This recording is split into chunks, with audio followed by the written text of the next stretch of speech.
मानव के पास 2 वरदान हैं, जिसको बोला कल्पनाशीलता और कर्म स्वतंत्रता,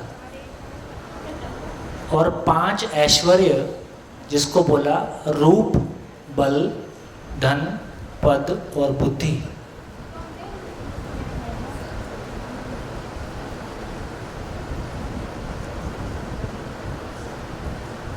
देखो, एक तो बुद्धि शब्द का प्रयोग अपन बोलचाल की भाषा में करते हैं कि इसकी बुद्धि कम है, इसकी बुद्धि ज़्यादा है, या उसको IQ से ज़्यादा जोड़ते हैं। वो बुद्धि शब्द का सही प्रयोग नहीं है। बुद्धि का मतलब है जहाँ बोध होता है। बुद्धि का मतलब है जहाँ बोध होता है। बोध का मतलब है जहाँ जानना होता है। जानने का प्रमाण ही जीना होता है। इसका मतलब क्या हुआ? ये बात फॉलो किया?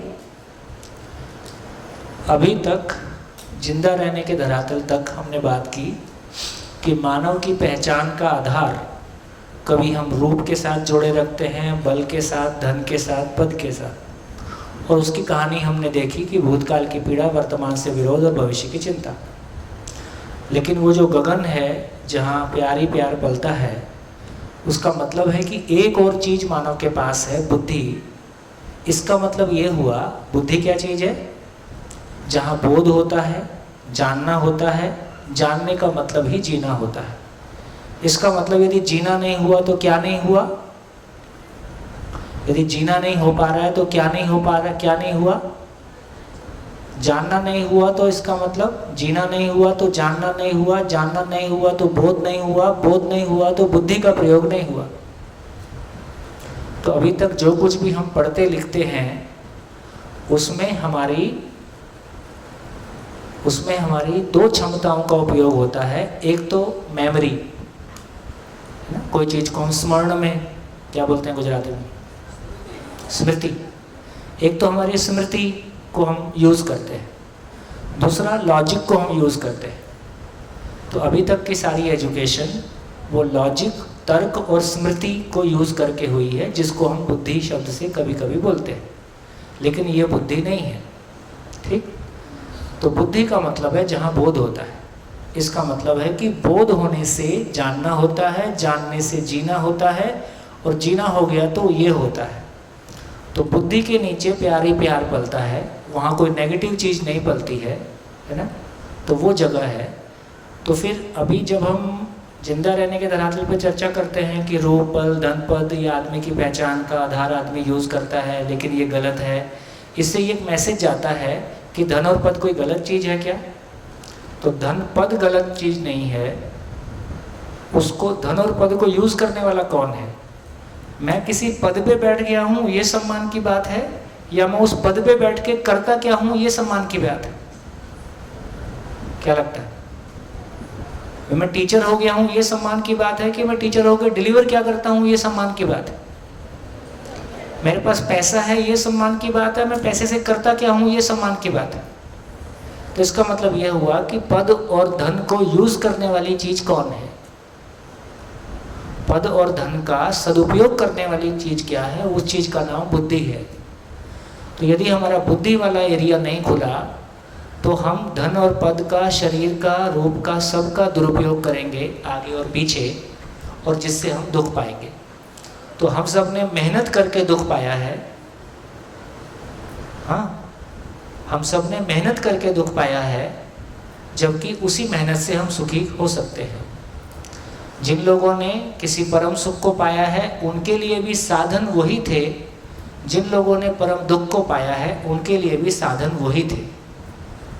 वही शरीर, वही कपड़े, वही गाड़ी, वही मकान। इसका मतलब है साधन को प्रयोग करने वाली दृष्टि, साधन को प्रयोग करने की जो समझ है, उसका नाम बुद्धि है, उसका नाम बोध है। इसका मतलब जैसे हर चीज़ का कोई पर्पस होता है। जैसे पेन का पर्पस क्या है? लिखना। तो रूप का पर्पस क्या है? दिखने का पर्पस क्या है?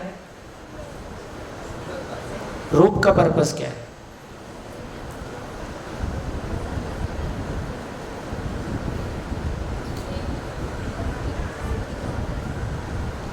देखा, जीने की जगह से कोई भी सवाल पूछूं गोल हो जाता है। रूप का पर्पस क्या है? अच्छा दिखना।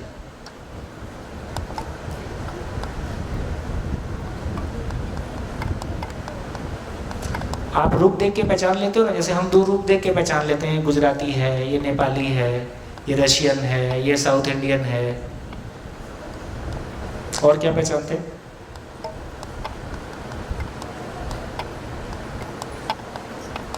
सबके रूप एक जैसे हैं कि अलग अलग हैं?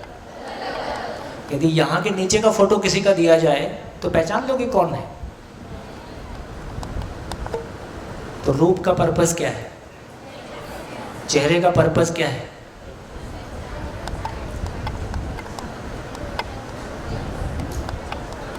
सोचने की मशीन एकदम ठप है।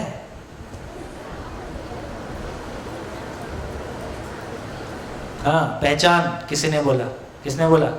गुड। तो रूप का पर्पस पहचान है। भाई हम रूप को तो पहचान के बोलते हैं कि हाँ मैं सोम हूं, सबकी शक्ल एक जैसी होती तो क्या होता? रोज झगड़ा होता है ना। जैसे सरदार होते हैं, जो सरदार नहीं है उनको सारे सरदार एक जैसे लगते हैं, और सरदार के घर वालों को वैसा नहीं लगता।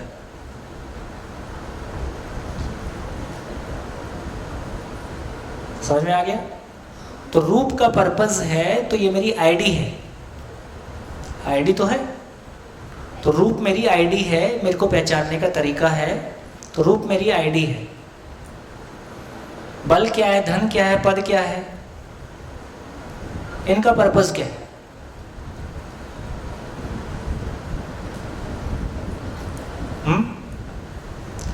तो बेसिकली ये कहा जा रहा है कि बुद्धि को व्यक्त करने के लिए रूप, बल, धन और पद साधन है।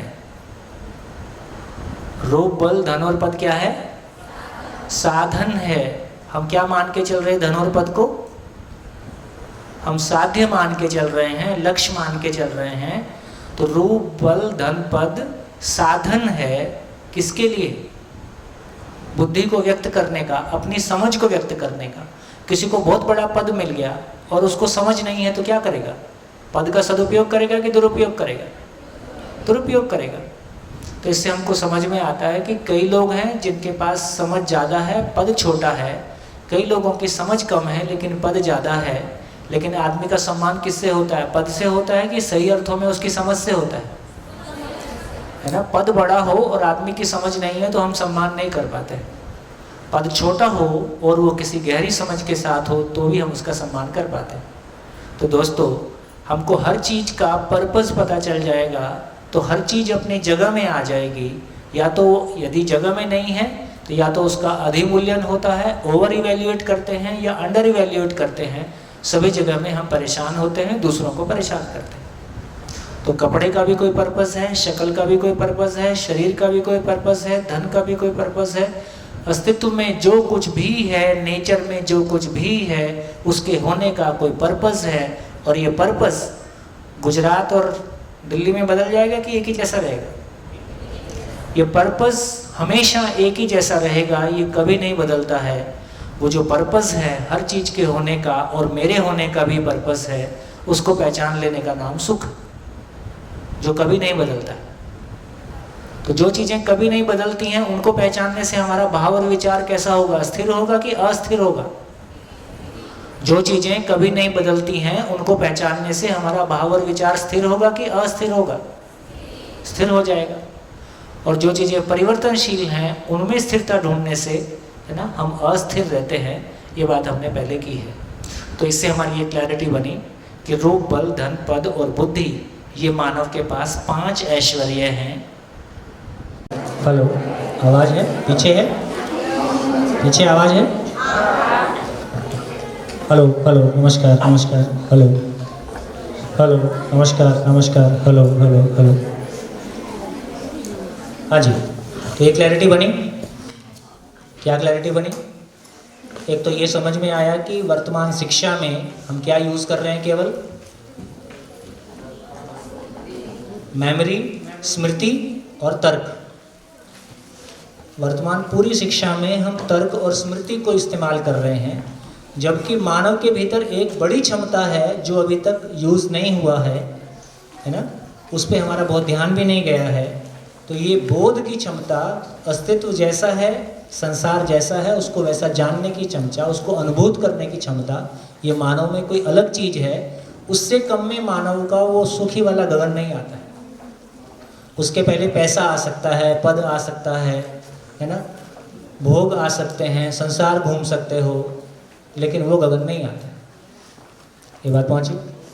दूसरा ये भी पहुंचा कि अभी तक हम क्या गलती कर रहे, रूप बल धन और पद क्या है, साधन है कि साध्य है?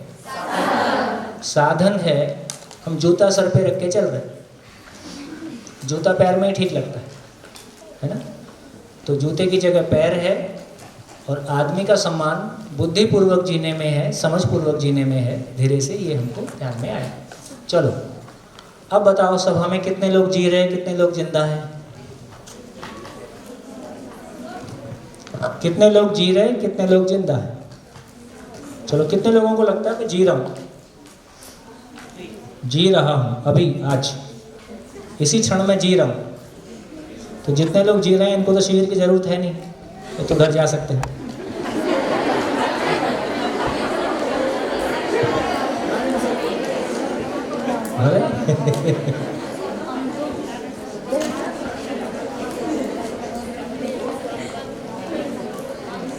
मेरा क्वेश्चन समझ में नहीं आया कि क्या हुआ? फिर से बोलता हूँ, पिछला 1.5 दिन हमने लगाया है कि जिंदा रहना और जीना दो अलग अलग चीज़ें हैं, और जिंदा रहने का कोई सामान जीने की तरफ जाता ही नहीं। ये कितने लोगों को क्लियर हुआ? सब में हाथ उठाना ऐसा ज़रूरी नहीं होता है, सोच समझ के उठाया करो। तो ये क्लैरिटी बनी कि मेरा रूप कितना भी सुंदर सही, इसके इसलिए मेरा भाव और विचार सुंदर हो जाएगा ऐसा नहीं है। मेरा पद कितना भी बड़ा सही, मेरी उम्र कितनी भी सही, इससे मेरा भाव और विचार सुंदर हो जाएंगे, इसका कोई रिलेशन नहीं है। ठीक हो गया? तो ये क्लैरिटी हमारी बनी। अब ये क्लैरिटी बनने के बाद में एक और बात समझ में आई कि यदि कोई जी रहा है तो जीना कहाँ होगा? दीवारों के साथ होगा कि अपने परिवार में होगा? तो एक परिवार जी रहा है, उसकी पहचान क्या होगी? क्या पहचान होगी? क्या है? शिकायत मुक्त, अभाव मुक्त। ये बात क्लियर हो गई?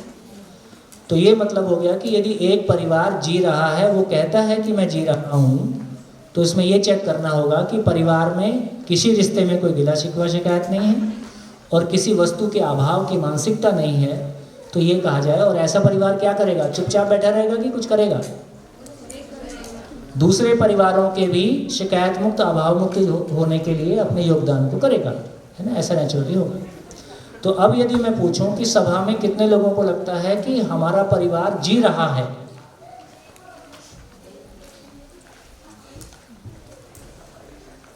ठीक ठीक।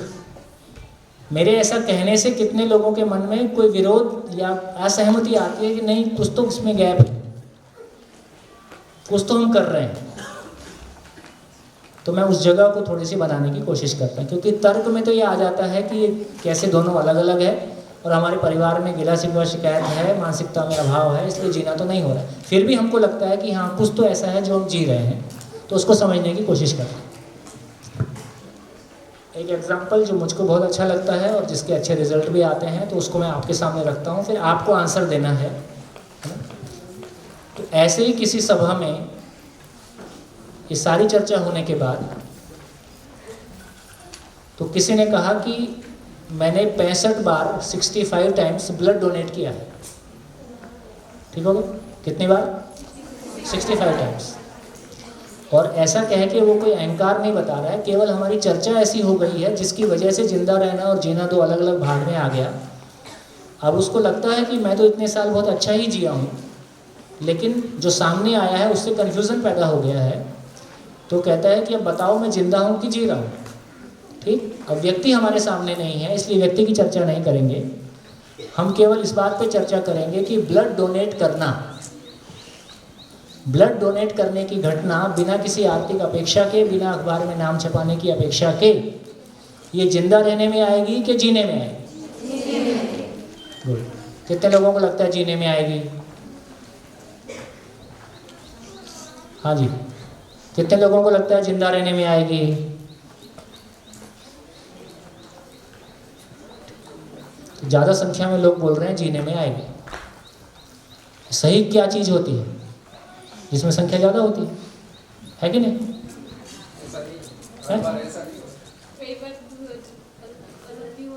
कई बार अलग भी हो जाता है, तो इस बार अलग होने वाला है।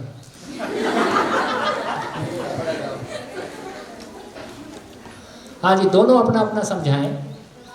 जिन्होंने कहा है कि ये जीने में आएगा वो अपना पक्ष बताएं, जिन्होंने कहा है कि वो जिंदा रहने में आएगा वो अपना पक्ष बताएं।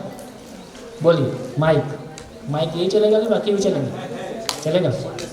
हाँ जी बोलिए बोलिए बोलिए बोलिए। कौन बोलेगा? बहुत लोग हाथ उठाए थे।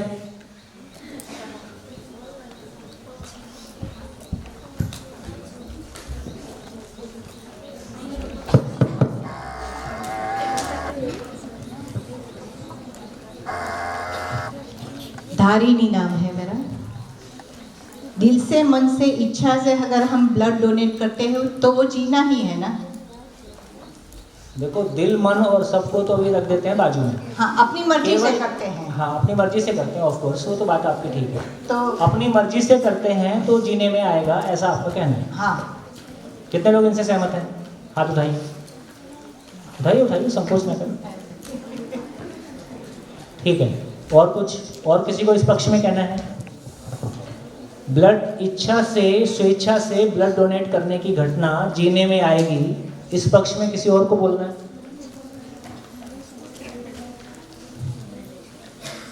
मेरा नाम मुकेश डोबरिया है, सूरत से हूँ। ब्लड डोनेट करने से मेरे या सामने वाले के भाव में निरंतर कोई परिवर्तन नहीं आता है। इसके लिए ये जीने में नहीं आता है, जिंदा रहने में ही आता है। इनसे कितने लोग सहमत हैं? फिर से बताओ ठीक से, आपकी बात अभी। हाँ जी। हाँ, ब्लड डोनेट करने से मेरे भाव में, मतलब एक क्षण के लिए कोई एक डोनेट का भाव आया, लेकिन उससे मेरे कोई हैबिट या मेरी कोई जो मेरी बैड हैबिट है या मेरे लक्षण है वो कोई सुधर जाने वाले नहीं है, या सामने वाले के भी कोई सुधर जाने वाले नहीं है। मतलब वो जिंदा रहने के धरातल पे जो रहेगा कि एक आदमी को एक लाइफ मिली, एक गुड नोबल कॉज हुआ, वो एक अलग चीज़ है। लेकिन जीने के धरातल पे तो उसमें कोई फर्क दिखता नहीं है। हाँ जी, कितने लोग इनसे सहमत हैं? दूसरी बार बोलने से कुछ हाथ उठे, एक बार और बोलो। उसके जीवन दान देने का बड़ा फल मिलता है, दूसरे को जीवन दान देता है। वो जीवन दान देता है कि शरीर दान देता है? सर, जीवन दान देता है। वही से जीवन दान मिलता है उसको, उनको नया जीवन मिलता, वो जीवन दान का दान करता, और नया जीवन बख्शता, रोज देने वाला नया जीवन देता है। ठीक है। हाँ जी, और किसी को बोलना है? पीछे में आइए। नमस्कार। नमस्कार। किसी को रिक्वायरमेंट है, ब्लड की रिक्वायरमेंट है, और हम बिना हम भाव से देने जाते हैं तो वो जीना में आता है। और ऐसी एडवर्टाइज आती है कि आप ब्लड दोगे तो आपको वो गिफ्ट मिलेगी, आपका नाम आएगा, वो जिंदा रहने में आएगा, ऐसा मैं सोचता हूँ।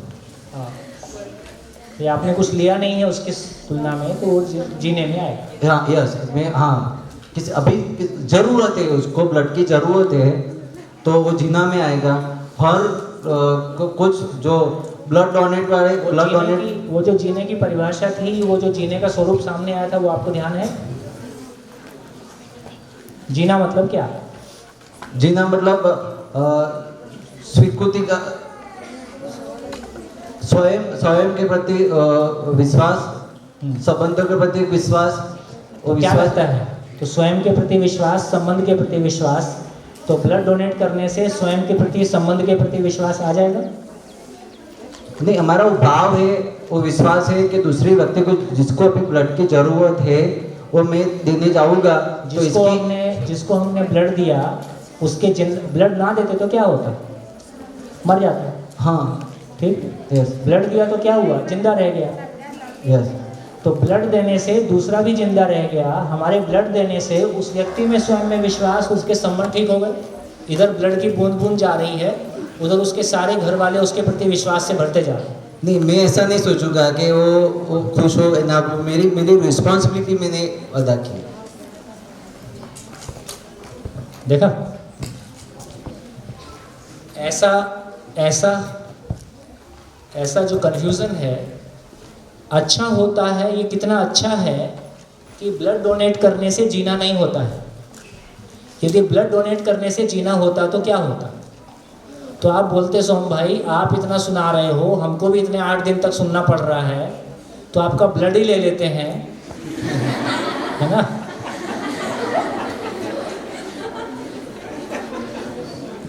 तो दुनिया में कोई समझदार होने के लिए तैयार ही नहीं होता, उसको पता जो समझदार होगा उसका खून ले लिया जाएगा, और खून लेने के बाद वो मर ही जाएगा।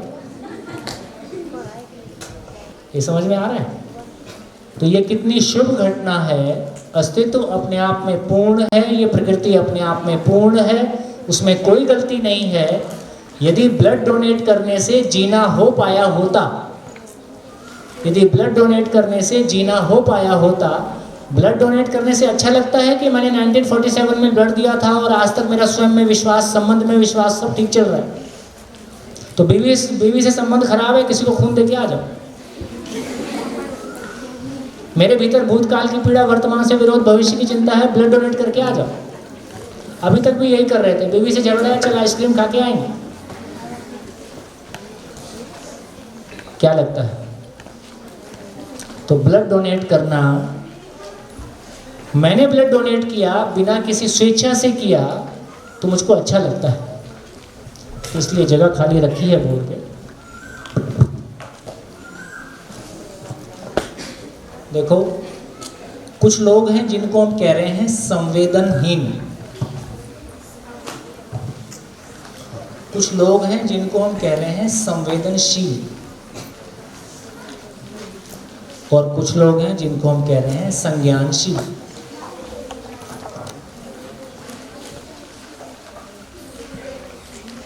तो ब्लड डोनेट करना किस में आएगा? संवेदनशील में। संवेदनशीलता का मतलब है दूसरों के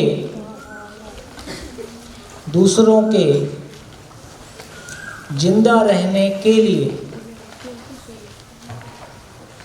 अपना तन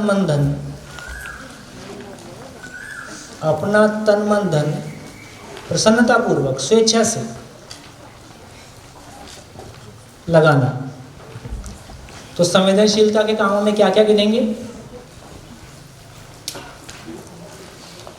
हम बहुत सारा प्लांटेशन करते हैं, गाय बचाओ, पेड़ बचाओ, पानी बचाओ, किसी को फ्री में पढ़ा दो, हॉस्पिटल खोलो। इस सब से क्या मिल जाता है? दूसरे के जिंदा रहने में सहयोगी हुए कि जीने में सहयोगी हुए?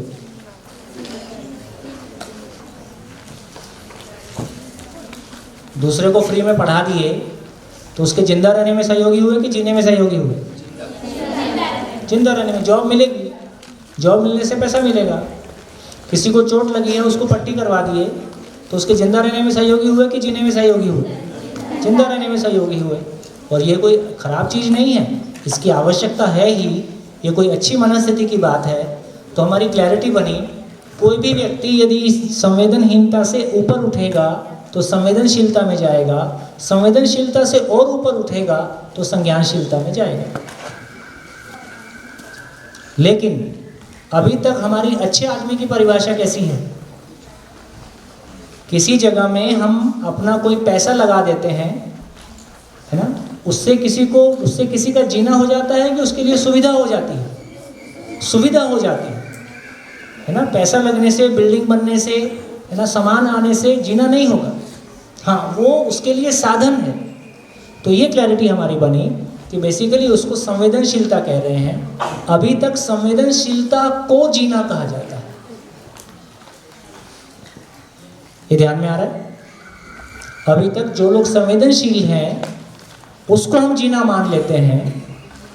वो जिंदा रहने की सबसे अच्छी वाली स्थिति है, ऊंची स्थिति है लेकिन ऐसा करने के बावजूद भी मैं अपने में भाव और विचार की स्वस्थ स्थिति को पा गया, मैं स्वस्थ मन स्थिति को पा गया, मेरे परिवार में और बाहर में जो भी संबंध हैं सभी है ना शिकायत मुक्त, अभाव मुक्त हो गए, है ना। ऐसा नहीं हुआ।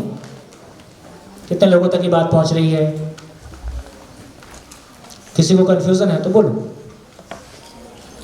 इसमें किसी को कंफ्यूजन है तो बोलो।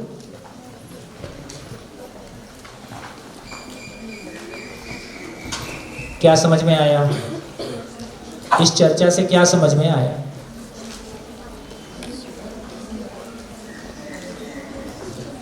बोलिए, इस चर्चा से क्या समझ में आया?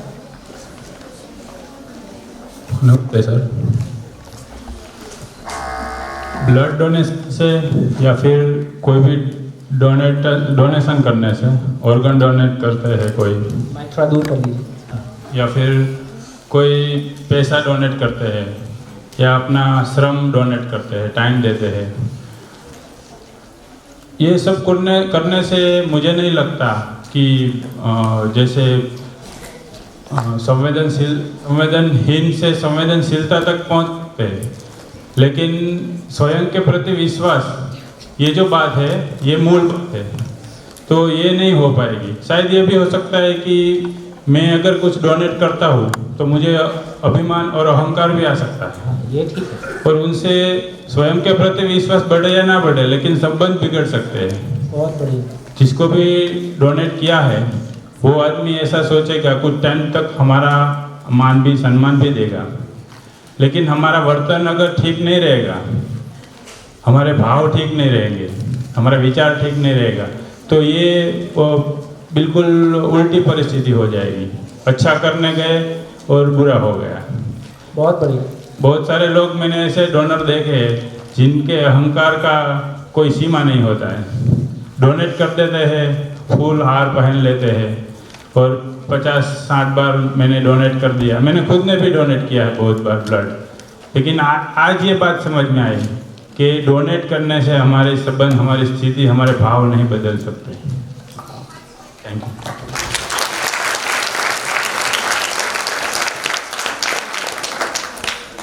बहुत बढ़िया। हाँ जी, कोई और बोलना चाहता है?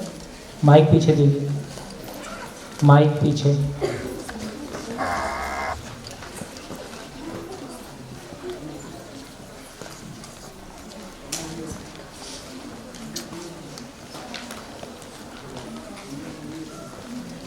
गर्मी है?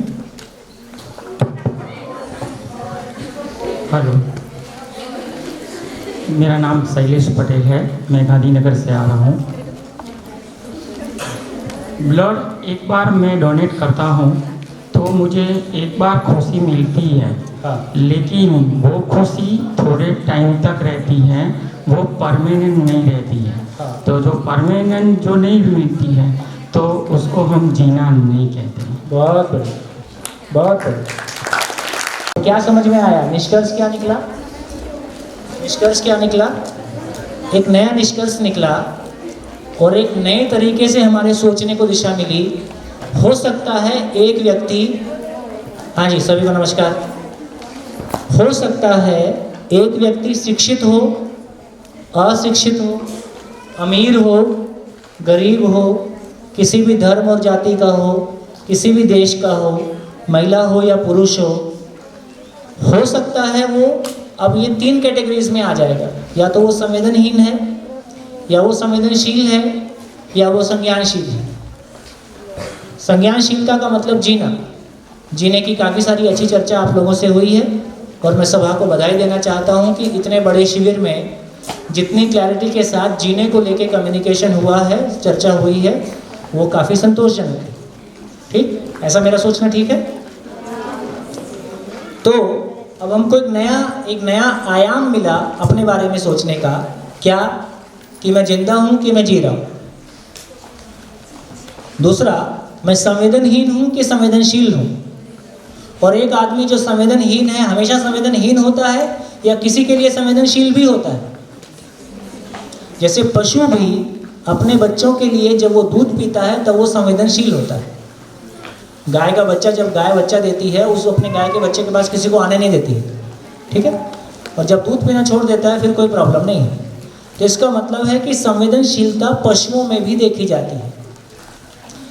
हमारे माँ बाप या हम जिनको अपना मानते हैं उनके लिए संवेदनशील हैं, बाकी के लिए संवेदनहीन हो सकते हैं, ठीक। तो एक व्यक्ति किन्हीं क्षणों में किसी के लिए संवेदनशील है, किसी के लिए संवेदनहीन है। और संवेदनशीलता का भी दो टाइप का हो सकता है। जैसे हमारे परिवार में एक दूसरे के साथ मोहवश हम संवेदनशील होते हैं। सही मायने में संवेदनशीलता की पहचान कैसी है? जो अपने खून के रिश्तों के बाहर दूसरों के जिंदा रहने के लिए तन मन धन लगा दे, ये संवेदनशीलता की सही पहचान है। और ऐसा संवेदनशील व्यक्ति संज्ञानशीलता के लिए सुपात्र है।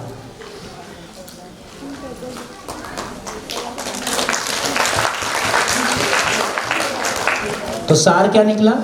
सार ये निकला कि मेरी स्वीकृति का संसार कितना छोटा है। तो किसी ने केवल खून के रिश्ते को अपना माना है, बाकी को पराया माना है। किसी ने खून के रिश्ते के बाहर दूसरे लोग भी जिंदा रह सकें उसको अपना माना है।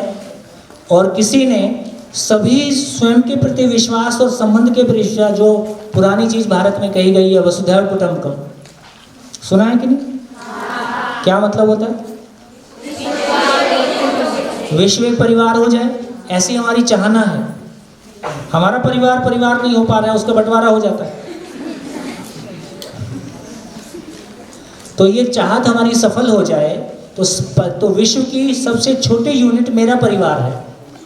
तो मेरे परिवार में यदि मेरे को ये भरोसा जग जाए कि परिवार में हमेशा शांति रह सकती है, तो मेरे को ये भी भरोसा आ जाएगा कि विश्व में भी शांति आ सकती है। बढ़िया। अब अगले 7 दिन 6 दिन हमको इतना ही चर्चा करना है कि जीना क्या है, उसी को समझने के लिए आगे बढ़ेंगे। तो पिछले 1.5 दिन में हमने जीना हमारी ज़रूरत है और जिंदा रहना जीना नहीं है, संवेदनशीलता जीना नहीं है। अभी रूटीन में जीना किसको मान रहे थे? जिसके घर और गाड़ी में एसी लग जाए वो जी रहा है, ऐसा मान रहे थे। एसी लगने से भी जीना नहीं होता, वो जिंदा ही रहना है, ठीक। तो क्या जीना नहीं है और क्या जीना है, इस पे हमारी स्पष्टता बनी है, क्लैरिटी बनी है। लिख डालिए क्या समझ में आया। दिल्ली में जब हमने काम शुरू किया था तो दिल्ली में एक बड़ा स्टेडियम है त्यागराज, करीब 4000 लोग एक साथ बैठते थे शिक्षक, और उनके साथ में हम ऐसे शिविर करते थे।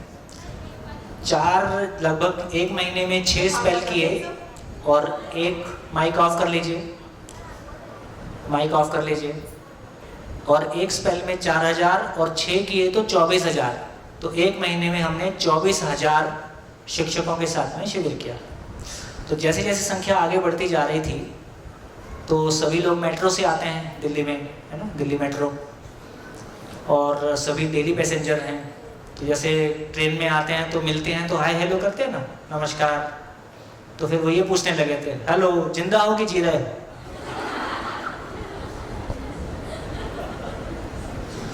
तो इस तरह से एक बार हमारा जिंदगी पे ध्यान चला जाता है। वो हर क्षण हर मोमेंट आप कुछ भी करोगे, अब घर में रह के कुछ भी करोगे तो आपका ध्यान जाएगा, ये मैं जिंदा रहने के लिए कर रहा हूँ कि जीने के लिए कर रहा हूँ।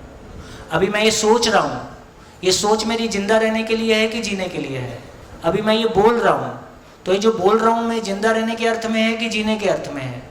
तो लगातार एक आपके भीतर वो पेट्रोल, गाड़ी चलती है तो पेट्रोल का मीटर रहता है ना, वो बताते रहता है कितना पेट्रोल खत्म हुआ, इतना पेट्रोल है।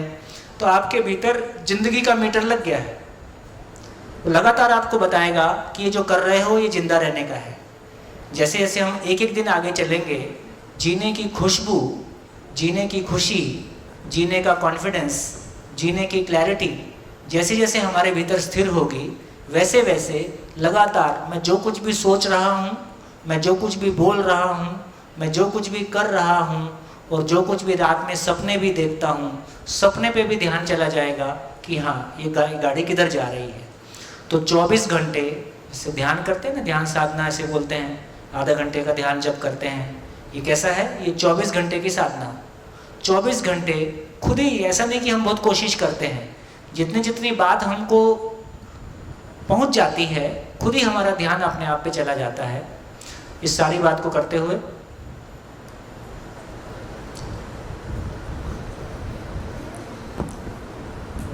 दो बोर्ड्स, हाँ जी, ये भी और वो भी।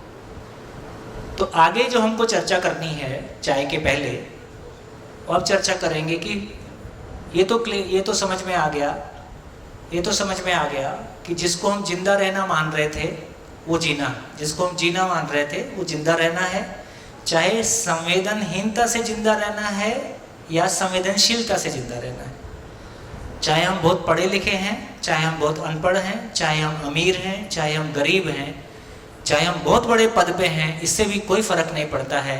आपकी क्वालिटी, आपकी जीने की क्वालिटी जिंदा रहने वाली ही है। इस पे हमारा ध्यान चला जाता है तो नई निगाह से हम खुद को भी देखते हैं और दूसरों को भी देख पाते हैं। हाँ बेटा, कुछ बोलना चाह रही हो? माइक ऑन करके देना। संज्ञानशीलता जीने में आती है तो वो क्लियर नहीं हुआ। संज्ञानशील, उसी पे बात करेंगे। अभी छोटे में बोले तो जीना मतलब संज्ञानशीलता। जीना का मतलब है स्वयं में विश्वास की निरंतरता बनी रहे, अपने भाव और विचार में कोई उथल पुथल नहीं हो, हिलन डुलन नहीं हो, अपने भीतर किसी तरह का भय, अभाव, हर चीज़ का सॉल्यूशन हमारे पास हो, है ना। अब मेरी खुशी मेरे पास बनी हुई है, वो किसी बाहर किसी दूसरी चीज़ पे मोहताज नहीं है, दूसरी चीज़ पे निर्भर नहीं। और आगे इसी की चर्चा करेंगे। तो फाइनली अब हम लिख सकते हैं, अब हमको एक ही काम करना है अगले 6 दिन कि ये जीना क्या है, संज्ञानशीलता क्या है। जीना क्या है मतलब संज्ञानशीलता क्या है, जीना क्या है। तो चर्चा में हमने ये लाया था कि जीने का मतलब विश्वास पूर्वक जीना।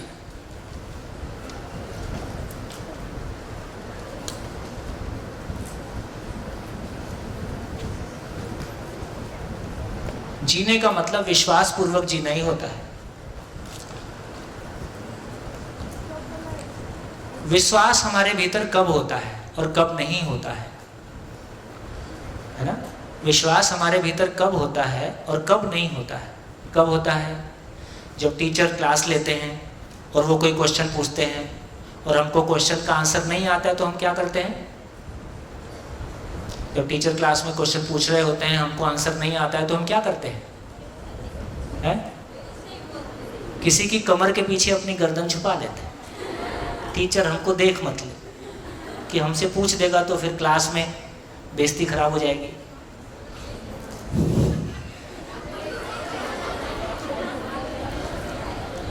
और जब हमको आंसर आता है तब क्या करते हैं? ऐसे हमसे पूछो, उसका ध्यान हमारे ऊपर चला जाए और क्लास में हमारी इज्जत बढ़ जाए, है ना, कि हमको आंसर देना आता है। इसका मतलब है जब हमारे पास प्रश्नों के उत्तर होते हैं तो हम विश्वास से भरे होते हैं। जब हमारे पास प्रश्नों के उत्तर नहीं होते हैं, अपनी प्रॉब्लम के सॉल्यूशन नहीं होते हैं, तब हमको सोचना पड़ता है। इसका मतलब यदि हम विश्वास पूर्वक जीना चाहते हैं तो क्या होना पड़ेगा? हमारी ज़िंदगी के सारे प्रश्नों के प्रैक्टिसेबल आंसर। एक आंसर वो है जो मैं दूसरे को तो बता देता हूँ पर मेरे काम नहीं आता है। दूसरा मेरे पास प्रॉब्लम लेके आता है तो ऐसे ऐसे कर लेना। जब मेरे को वही प्रॉब्लम आती है तो वो मेरे से नहीं होता है। दूसरा कहता है मेरे को गुस्सा आता है, ऐसे ऐसे कर लेना, ओम ओम बोलना। और मैं रोज़ गुस्सा करता हूँ, मैं ओम क्यों नहीं बोल लेता हूँ? तो इसका मतलब है मेरी ज़िंदगी में जो भी चीज़ें मुझको लगता है कि ये ठीक होनी चाहिए, उसको मेरे पास उसके प्रैक्टिसेबल आंसर है, मैंने ठीक कर लिया है या वो ठीक हो रहा है, हो जाएगा, ऐसा मुझको भरोसा हो गया है। तो क्या लगता है, आप प्रश्नों के साथ जीना चाहते हो कि उत्तर के साथ जीना चाहते हो? उत्तर के साथ। ज़िंदगी के हर आयाम में, ज़िंदगी के हर मोड़ पे, हर परिस्थिति में। तो क्या लगता है एक आदमी की ज़िंदगी में जितने प्रश्न हो सकते हैं उनको गिना जा सकता है कि नहीं गिना जा सकता? जोर से बोलो। नहीं गिना जा सकता है। और सारे संसार के जितने लोग हैं उनके सारे प्रश्नों को गिना जा सकता है कि नहीं? नहीं गिना जा सकता है। तो शिविर समाप्त। जब गिना ही नहीं जा सकता तो फिर शिविर करके क्या करें? जिसको गिना भी नहीं जा सकता तो क्या उसका कोई उत्तर हो सकता है? उसका उत्तर भी नहीं हो सकता है। इसलिए कहा कि गिना जा सकता है। तो संसार के 900 करोड़ लोग जितने चले गए और जितने आने वाले हैं, सबके पास मूल प्रश्न केवल 2 हैं। नंबर 1, क्यों जीना है? नंबर 2, कैसे जीना है? क्यों जीना है का मतलब आखिर मैं जिंदगी में पाना क्या चाहता हूं, मेरा जिंदगी में लक्ष्य क्या है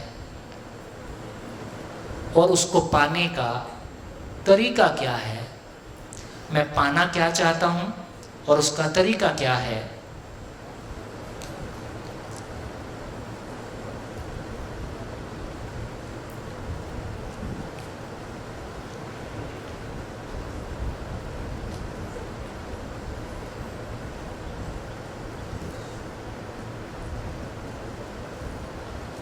आगे चले।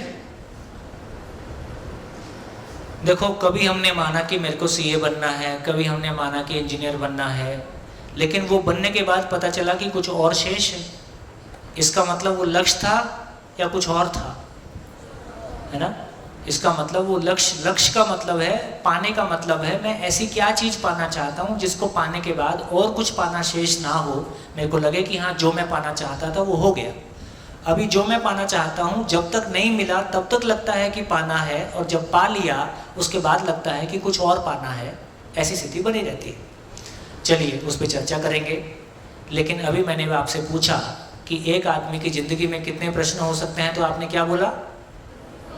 बहुत सारे, अनंत प्रश्न हो सकते हैं। आपने कहा अनंत प्रश्न हो सकते हैं, जिसको गिना नहीं जा सकता उसका नाम अनंत है। अनंत प्रश्न हो सकते हैं, ऐसा आपने कहा। मैंने आपके सामने प्रस्ताव रखा कि पूरे मानव जाति के पास 2 ही प्रश्न हैं, क्यों जीना है और कैसे जीना है। तो पहले ये चेक कर लेते हैं कि कोई तीसरा प्रश्न है तो नहीं, है ना? तो आप सब मिल के कोशिश करो, कोई तीसरा प्रश्न हो तो बताओ। आप तो अनंत बोल रहे थे ना, गिना नहीं जा सकता। हाँ जी, हाँ जी, माइक दीजिए। हो गया, ऑन करके दीजिए।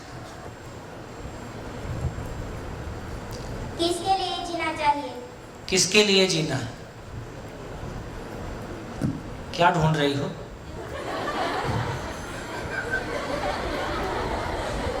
घर वाले कहाँ हैं? घर में कौन कौन है? माइक लो। तुम्हारे क्वेश्चन को समझने के लिए कुछ क्वेश्चन पूछ रहा हूं। जैसे किसके लिए जीना है, तो किसके लिए में 2 बातें हो सकती हैं। या तो हम आदमी के रूप में पूछ रहे हैं कि किसके लिए किसके साथ जीना है, या फिर क्यों जीना है। तो तुम्हारा क्वेश्चन कौन सा वाला है? माता पिता के लिए। हाँ, तो या घर, प्यार के लिए। वो तो घर में है ही है, फिर पूछने की क्या बात है? तो इसका मतलब है कि उनके साथ जीने में मजा नहीं आ रहा है। मजा तो आ रहा है। फिर क्यों पूछ रही? उनके लिए भी जी सकते हैं ना हम। उनके लिए भी जी सकते, बिल्कुल जी सकते हैं।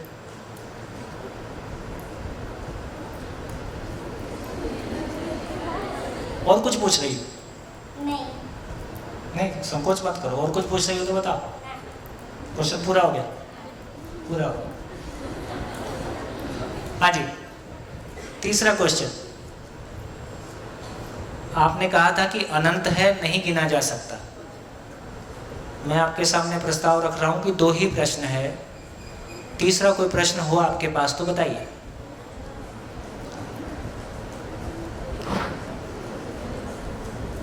हाँ जी,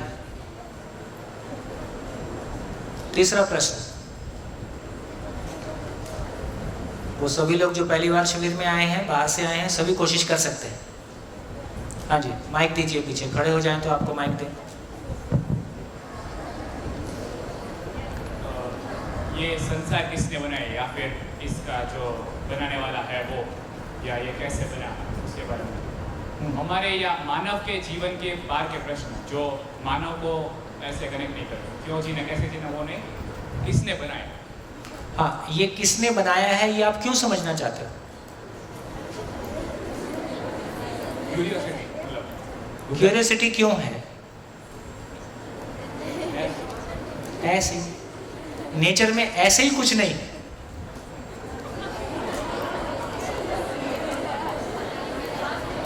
पकड़े रखो, माइक पकड़े रखो। जीवन को बेहतर समझने के लिए, कुल मिला के जीने के लिए।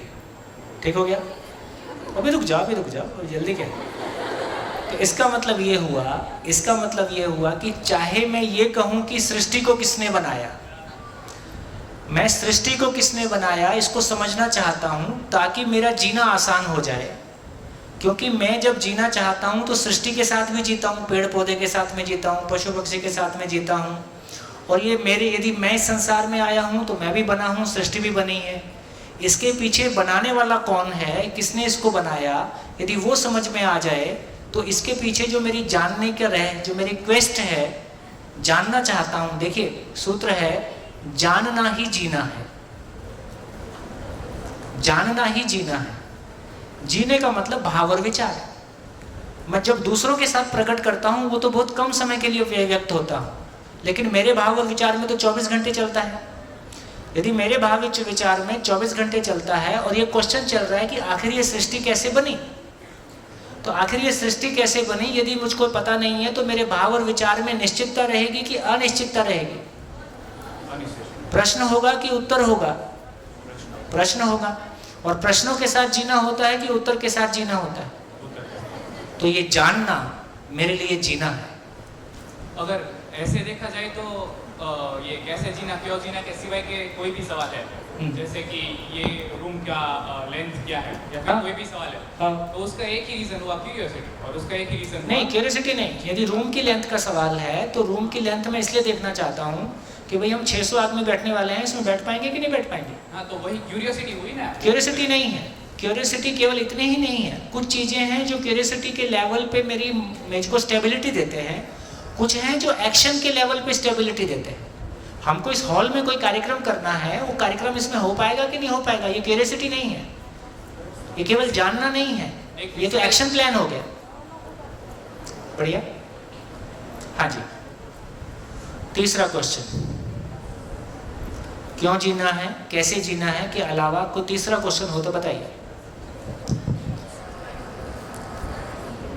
अगर पूरे विश्व में व्यवस्था है, माइक, पूरे विश्व में व्यवस्था है ऊपर, तो ऊपर और नीचे भी, मानव को छोड़कर, तो विभिन्नता क्यों है? और ये अलग अलग स्टेजेस में सब लोग क्यों होते हैं?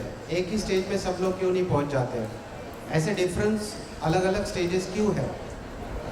हाँ जी, पूरी सभा से एक तो ये कहना चाहता हूँ कि जब कोई क्वेश्चन पूछ रहा है, पूरी सभा एक साथ सुन पा रही है मेरे को, तो इसका मतलब ये हुआ कि जब कोई क्वेश्चन मेरे से पूछ रहा है तो आपको क्या लगता है कि मेरे से पूछ रहा है कि आपसे भी पूछ रहा है? सभी से पूछ रहा है। इसलिए जब भी कोई क्वेश्चन करता है तो पूरी सभा उसको ये सोच के सुने कि क्या उसका उत्तर मैं दे सकता हूँ, मैं इसके बारे में क्या सोचता हूँ, ये क्वेश्चन मेरे को क्यों नहीं आया, मेरी सोचने की मशीन बंद है क्या, ऐसा भी सोच सकते हैं। फिर से बोलिए। अगर व्यवस्था है सभी जगह ऊपर नीचे, तो मानव को छोड़कर, हाँ, तो विभिन्नता क्यों है? किसमें विभिन्नता है? हर जगह आगे हर मानव की ये जो खोज है वो अलग अलग स्टेजेस में, मानव भी अलग अलग स्टेजेस में, रियलाइजेशन के स्टेजेस में है। तो ऐसे क्यों है? अगर सारा कुछ मानव ऐसे सभी सेल्फ रियलाइजेशन स्टेज या जीना कैसा है और वो जी भी रहा है, सारे लोग समझो, तो स्टेबिलिटी आ जाएगी या उसमें भी डिफरेंशियलिटी रहेगी? विभिन्नता क्यों बनी रहती है, उसका कारण क्या है? जैसे पानी एक जगह ज़्यादा है और एक जगह कम है तो वो फ्लो हो जाता है, ताकि उसका इंटेंशन यही है कि सेम लेवल में बना रहे। ये प्रिंसिपल्स देख रहे हैं हम लोग, लॉज, नियम की तरह। तो वैसे ही मानव ही ऐसा है जिसको मस्तिष्क है, सोचने की क्षमता है और जीने की तरफ या खोज है। क्यूरियोसिटी भी, उनका जो प्रश्न था भाई का, वो भी वैसे ही है। क्यूरियोसिटी मस्तिष्क की वजह से आई है, उसकी जो खोज है अनंत के प्रश्नों के एक ही आंसर पाने की, या ये आंसर क्या है वो दिमाग में आता है। जैसे मेरे शुरुआत में 3 प्रश्न आते थे कि सबसे छोटी चीज़ क्या है। साइंस का स्टूडेंट हो इसलिए स्कूलों में पढ़ाया तो जाता है कि एटम है, अणु, उसके अंदर प्रोटॉन, न्यूट्रॉन, इलेक्ट्रॉन है, बट फाइन ये तो हमने माना है, उसके नीचे भी और कुछ जा सकते हैं। जैसे फिजिक्स में एक एक्सपेरिमेंट हुआ था जिसमें मेजॉन्स वगैरह भी आइडेंटिफाई किए, लेकिन वो कुछ क्षण के लिए होते हैं और फिर निकल जाते हैं। वैसे ही सबसे बड़ी चीज़ क्या है? ब्रह्मांड हम बोलते हैं, जहाँ तक हम लोग गए हैं उधर तक ही सीमा पता है, लेकिन और भी आगे कुछ है। तो ये प्रश्न का उत्तर अभी तक मुझे ठीक ठाक मिला नहीं है, और वो कहीं ना कहीं इन्फिनिटी करके छोड़ देते हैं और उसको बोलते हैं कि कभी कभी आध्यात्मिक अगर हम पढ़ने जाते हैं तो बोलते हैं कि अगर आप खुद को अंदर से जान लो तो कहाँ तक फैला हुआ है उसका आंसर पता चल जाएगा। ऐसे पजलिंग रिडल जैसे छोड़ देते हैं उसमें, फिर हम लोग आगे जा नहीं पाते, उसी में इन्फिनिटी में घूमते रहते हैं। और तीसरा प्रश्न ये था कि समझो हम पंच महाभूतों से शरीर बना है, तो आज तक मानव सेल्फ क्रिएशन, रिप्रोडक्शन के ज़रिए है दूसरे मानव को बनाता है। कोशिश आर्टिफिशियल इंटेलिजेंस के थ्रू ये हुई है कि मानव के जैसे कोई सोचने वाला मशीन बनाए, लेकिन अब तक वो बन नहीं पाई है। फजी लॉजिक, AI वगैरह करके कोशिश जारी है, लेकिन जन्म के दौरान क्या आ जाता है उसमें जिससे वो पंच महाभूतों से बना हुआ शरीर जी उठता है, और मृत्यु के दरमियान होने के बाद क्या चला जाता है उसमें से जिससे वो पंच महाभूत का शरीर तो है लेकिन वो अभी सोचने की प्रक्रिया भूल के चुका है। तो ये 3 प्रश्न मेरे हमेशा से रहे हैं और विभिन्नता भी उसमें जुड़ गया है। बहुत बढ़िया, बहुत बढ़िया। देखिए, सबको ध्यान, विशेष रूप से हमारे स्टूडेंट्स को ध्यान दिलाना चाहता हूँ। देखो, जैसे अभी इन्होंने अपनी बात कही, पशु और आदमी में क्या फ़र्क है? पशु और आदमी में क्या फ़र्क है? मानव में सोचने की क्षमता है, इतना ही फ़र्क है। मानव में सोचने समझने की क्षमता है, बाकी तो हमने देखा कि इंद्रियां और 4 विषय तो उधर भी ऐसा ही है। तो हमें सोचने समझने की क्षमता कैसे आगे बढ़ती है? तो ये जो समूह है, आज ये समूह ऐसा है जिसमें कि हम जीने को लेके चर्चा कर रहे हैं, जिंदा रहने की कोई चर्चा इसमें अब ज़्यादा नहीं कर रहे। तो एक व्यक्ति जब अपने प्रश्न कहता है, जब अपने सोचने की प्रक्रिया को बताता है, तो वो जब मैं उसको सुन रहा होता हूँ तो मेरे सोचने की प्रक्रिया भी उसमें प्रतिबिंबित हो रही होती है कि मैं कैसे सोचता हूँ, है ना। तो किसी भी मानव जाति का आगे बढ़ने का इतना ही मतलब है, आपने पहले भी कहा था कि हम भाषा के रूप में लिख देते हैं, आने वाले लोग उसको पढ़ लेते हैं, है ना। तो ऐसे बहुत सारे लोग हमारे बीच में होते हैं जो एक गति से आगे चल रहे होते हैं। जैसे यदि आपने कॉम्पिटिटिव एग्ज़ाम ग्रेजुएशन वाले कुछ लोग यदि करते होंगे तो एक बुक आती है, मनोरमा बोल के एक बुक आती थी, Manorama year book. Competitive exam के लिए जो लोग तैयारी करते हैं उसमें बहुत सारा सूचना पढ़ते हैं। उसमें एरिस्टोटल से लेके, अरस्तु से लेके जितने भी अब तक के ऐसे लोग हुए हैं जिन्होंने किसी भी क्षेत्र में एक्स्ट्रा ऑर्डिनरी काम किया है, चाहे वो खेल है, चाहे वो रिसर्च है, चाहे वो संगीत है, चाहे वो म्यूज़िक है, चाहे वो राजनीति है, चाहे वो धर्म है, चाहे वो अध्यात्म है, ऐसे लोगों की सारी लिस्ट बनाते हैं तो उनकी संख्या 400-500 आती है टोटल। तो यदि एक दूसरी भाषा में कहा जाए तो ये 400-500 लोग वो थे जो मानव को आदिम जाति से निकाल के और यहाँ तक लेके आए। ये एटम जिसको हम पढ़ते हैं, हमने आपने थोड़ी देखा है, कुछ लोगों ने मेहनत की, उन्होंने देखा। हम सब उस एटम को पढ़ते हैं, एटम के बारे में बात करते हैं, ठीक। तो इसका मतलब ये हुआ कि ऐसी सभाओं की खूबसूरती ये है कि चुन चुन के ऐसे लोग कहाँ कहाँ से पहुँच जाते हैं जो उस तरह से ज़िंदगी के बारे में सोच रहे होते हैं। ऐसे लोगों को सुनने से, ऐसे लोगों को देखने से, उनके साथ मिलने से हमारा भी सोचने का क्रम यदि अकेले में रहते तो शायद उतना आगे नहीं बढ़ता। देखो, वो लोग ज़िंदगी में ज़्यादा आगे बढ़े जो जगह जगह जिनका एक्सपोजर हुआ। गुजरात आगे कैसे बढ़ा? गुजरात की ज़मीन फर्टाइल नहीं थी, यहाँ पे रोजगार नहीं था, तो हजारों लोग देश छोड़ के बाहर निकल गए, विदेश गए तो वहाँ के देशों को देखा, उनके काम करने के तरीक़ों को देखा, जहाँ जहाँ से जो अच्छा मिला उसको अपने यहाँ ले आए। तो जब हम बाहर जाते हैं तो हमको पता चलता है कि हाँ, हमसे भी अच्छा कोई काम कर रहा है, किसी भी क्षेत्र में हो। तो मेरे को ये लगता है कि हमारी 7 दिन की 6 दिन की सभा और बची है। हमारी सभा में बहुत सारे मित्र बाहर से आए हैं, वो बहुत सारी अपनी किसी बात को शेयर करते हैं। आप सभी विद्यार्थियों के लिए ये एक बहुत अच्छा मौका है अपनी फीलिंग्स को शेयर करने का भी, दूसरी फीलिंग्स को सुनने का भी। कैसा रहेगा, है ना? और देखो, आपको ये प्रूव करना है कि हम किसी बहुत एक ग्रामीण अंचल में, जहाँ हम बहुत कहीं बाहर नहीं जा रहे हैं, लेकिन हमारी सोचने की क्षमता में कोई कमी नहीं है। एक से एक महापुरुष और महान लोग बिल्कुल किसी कोने के गांव में पैदा हुए और उन्होंने विश्व में अपने ज्ञान का डंका बजाया, अपनी समझ का परचम लहराया। तो इसका मतलब है कोई भी मानव कहीं भी पैदा हुआ है, उसके पीछे की जर्नी क्या है हमको नहीं पता, लेकिन असीम संभावनाएं सभी के साथ होती हैं। आप में से भी अधिकांश लोगों को नहीं पता कि आपके भीतर क्या क्या क्षमताएं छुपी हुई हैं, हमको भी नहीं पता। लेकिन ऐसे किसी माहौल में वो क्षमताएं व्यक्त होना शुरू हो जाती हैं, हमको अपने आप पे भरोसा होता है, हमारे साथ के लोगों को भी हम पे भरोसा होता है। अच्छा, ये आदमी ऐसा सोचता है, हमको तो पता ही नहीं था। आप या कोई दोस्त ऐसा सोचता है, ये आपको रूटीन क्लास में पता नहीं चलेगा, इस हॉल में आपको पता चलेगा कि आपका कोई दोस्त ऐसा भी सोचता है। हाँ बेटा, जब मनुष्य और पक्षी दोनों में ज्ञानेंद्रियों और विषयों बने एक समान है, तो मारो एक क्वेश्चन है कि हम लोगों के चेहरे से और पहचान से पता चलता है कि एक कौन है, लेकिन पशु पक्षी जैसे चिड़िया, कौवा, बंदरों में ये दोनों ये बधा तो एक समान ज बताय છે, तो એને કેમ ખબર પડે કે એ કેવી રીતે પહેચાન, એટલે કે એને ઓળખી શકે કે આ અમારા મમ્મી છે, અમારા પપ્પા છે, કેવી રીતે પહેચાની શકે? मैं समझूं छू।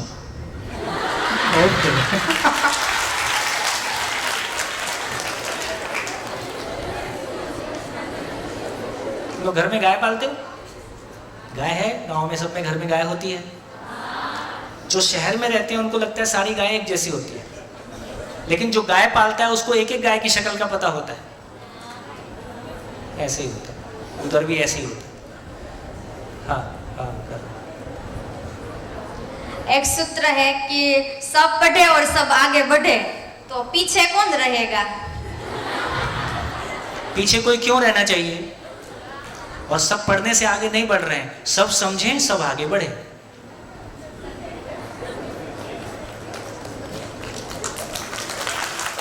पहले भाई साहब ने क्वेश्चन पूछा था, लेकिन ये क्लैरिटी हमारी बन गई कि हम कुछ भी पूछें, फाइनली यदि कोई चीज़ हमको ऐसे लगती है कि मैं नहीं जानता हूँ, मैं नहीं समझता हूँ, तो उसके बारे में मेरा भाव और विचार कैसा होगा, है ना? तो जैसे इन्होंने कहा कि इतनी सारी भिन्नताएं हैं, तो इसका मतलब है कि जो कुछ भी है हम सब कुछ को समझना चाहते हैं। इसलिए क्यों जीना है, कैसे जीना है, ये व्यवहारिक क्वेश्चन है।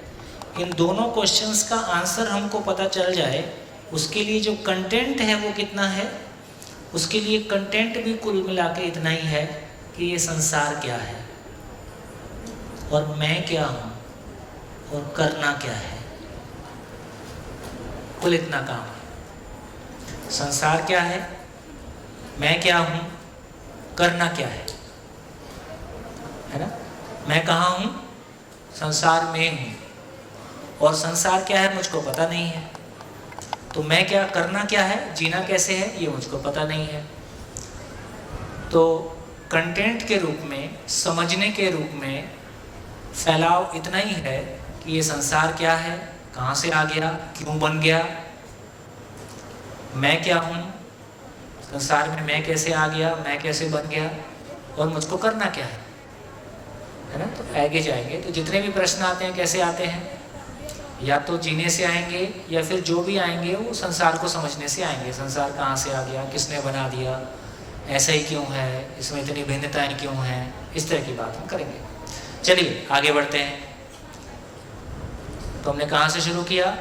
एक दूसरी बात कहना चाहता हूँ कि हम अगले 6 दिन जब चलेंगे तो आप लिंक याद रखेंगे कि हम एक एक कदम करके कैसे आगे बढ़े। कहाँ से हमने शुरू किया कल?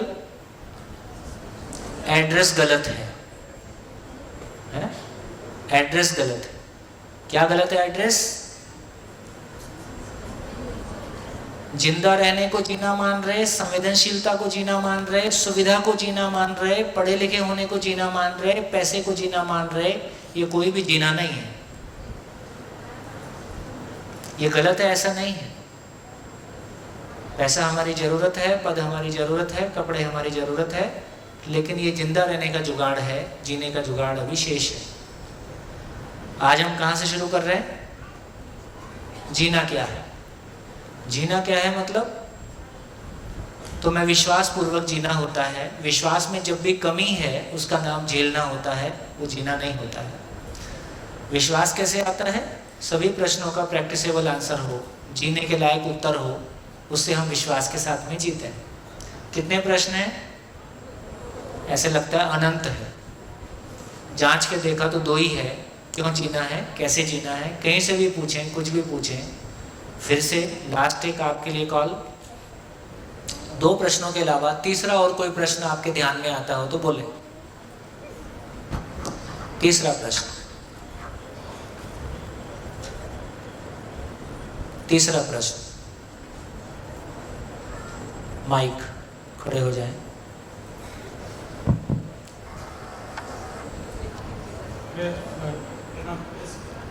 परिचय दीजिए, थोड़ा माइक पास में रखिए।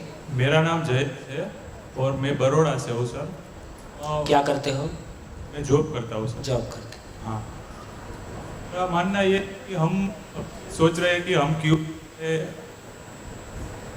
आ रही आवाज, हम क्यों जो जी रहे हैं सोचते हैं, पर अगर हम भूखे हो गए तो पहले तो हम पेट का ही सोचेंगे ना कि हमें खाना कहाँ से मिलेगा, यही हम सोचेंगे ना, हम दूसरा ही नहीं। तो आप अभी हम भूखे नहीं है, इसलिए ये बारे में सोच सकते कि हमें भूखे हैं, खाना खा लिया, अब ये बताओ खाने के बाद क्या करना है? खाने के बाद 8:30 बजे नाश्ता करने के बाद में अब 1 बजे खाना खाना है। इस बीच में क्या करना है? और नाश्ता करते समय और खाना खाते समय भी भाव और विचार चुप हो जाता है क्या?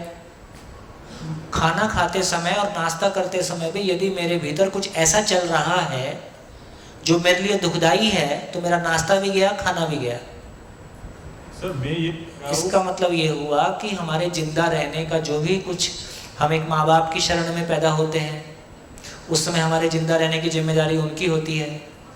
नहीं सर, जिसके पास मतलब हम जीने का कब सोचेंगे कि जब हमें जिंदा रहने की ख्वाहिश पूरी हो जाएगी तब सोचेंगे ना कि हमें जीना है ऐसा।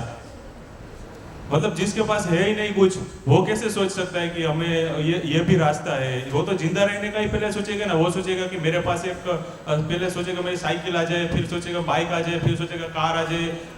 अगर वो फिर सोचेगा हेलीकॉप्टर आ जाए। हाँ, और तब तक वो 50 का हो जाएगा। हाँ, तब तक बीपी शुगर होके मर जाएगा। हाँ, ठीक हो गया? हाँ सही है सर, सही है। हाँ, तुमको ऐसे ही करना है क्या सर? तुमको 50 के बाद समझना है? नहीं, ये तो अभी समझ गया हूँ, पर मैं ये पूछ रहा हूँ कि अगर देखो नहीं है। देखो ऑब्जर्वेशन लो। हम सब किसी माँ से पैदा हुए। हमारा बचपन हमको याद है, लेकिन बहुत छोटी एज का बचपन हमको अपना याद नहीं है, लेकिन हमने दूसरों का बचपन देखा है।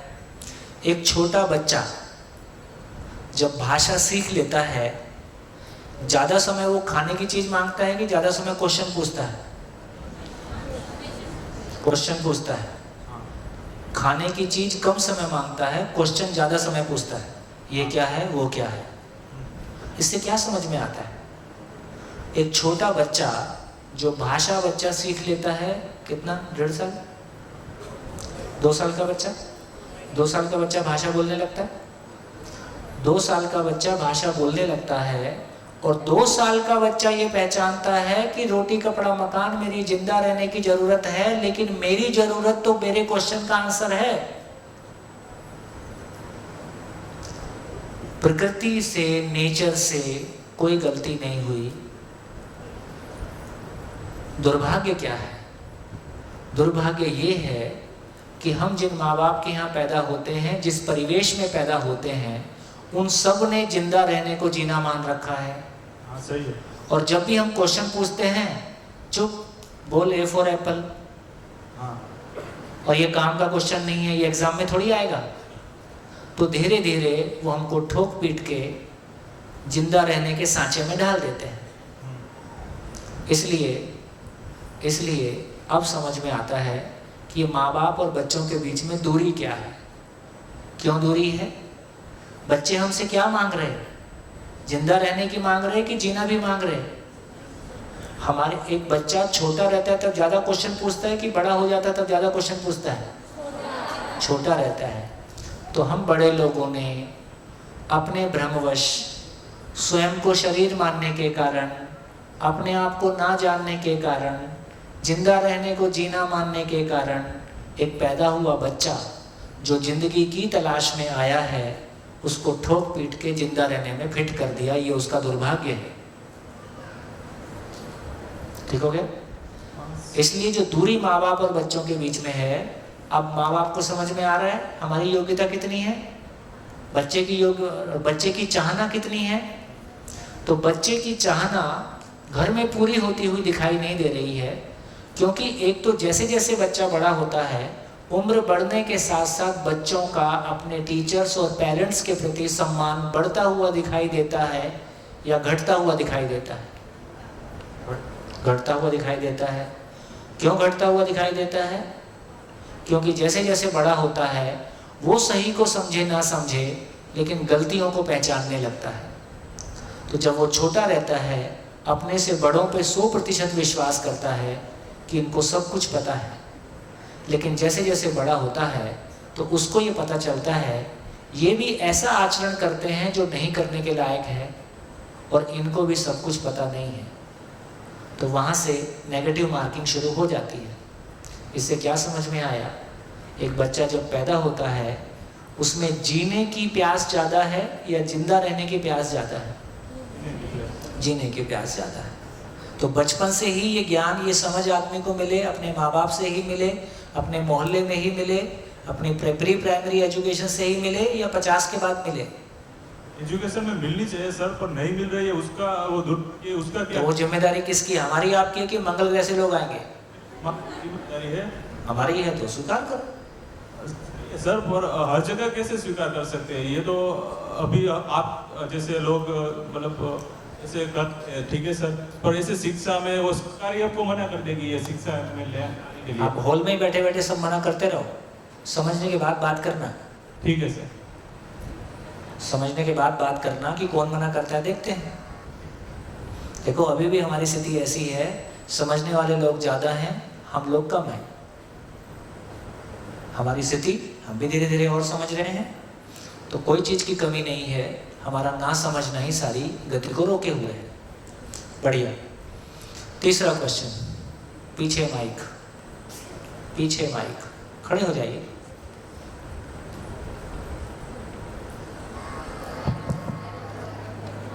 हेलो, जैन भाई का प्रश्न ये था कि हेलो नहीं काफी नहीं, माइक कुछ काम, दूरी ज़्यादा हो गई क्या? थोड़ा आगे आके बोलो, आगे आ जाओ। वो कॉर्डलेस है ना? हेलो। हाँ हेलो। हाँ, जैन भाई शायद यही बोल रहे थे कि जीना सिर्फ काफ़ी नहीं है, जिंदा रहने के लिए भी कुछ करना पड़ेगा, क्योंकि खाली संसार में रहते हुए रोटी कपड़ा मकान मेडिकल पढ़ाई शादी फिर व्यवहार सब लोग वही करना तो पड़ता ही है ना। सिर्फ जीने के बारे में सोचे तो जिंदा रहने के बारे में क्या करें? मैं यदि आपकी बात को ठीक समझ रहा हूँ तो आप ये कह रहे हैं कि जिंदा रहने की तो के लिए हम बहुत कुछ कर रहे हैं। आपकी बात ठीक से आ नहीं रही है। नहीं, मैं ऐसा बोल रहा हूँ, हम जीने के बारे में खाली सोचेंगे। खाली क्यों सोचेंगे?